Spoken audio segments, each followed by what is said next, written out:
श्री गोपाळ कृष्ण भगवान की जय। लीळा नंबर 40।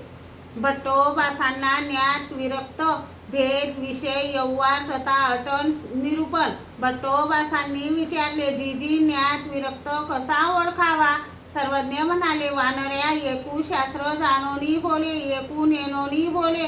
भट्टोबासांनी विचारले, जीजी सर्वज्ञांचा बोधवंत संसारापासून का निवृत्त होत नाही? सर्वज्ञ म्हणाले, जसे ईश्वरी जीव निल्लळ होती तसे त्यांना संसाराविषयी किंवा इतराविषयी पातळेपण येत नाही, कारण जीवांना त्यांच्याकडून सुखानुभव येतो म्हणून। हो जी। भट्टोबासांनी विनंती केली, जीजी संन्यास घेतलेला पुरुष कोण्या कारणाने धर्मापासून जातो ते विशेष प्रकाराने सांगावे जी। सर्वज्ञ म्हणाले, वानऱ्या पुरुष सवे तव जाय म्हणून एकला विजया।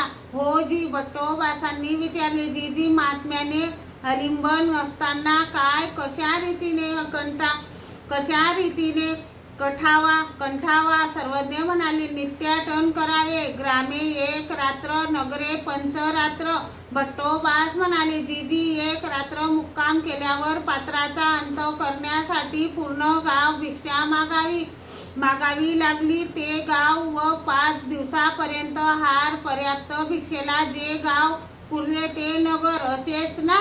सर्वज्ञांनी मान्य केले। एके वेळी भट्टोबासांनी विचारले, जीजी अटन करीत असताना पुरुषाने गावाजवळ केव्हा जावे?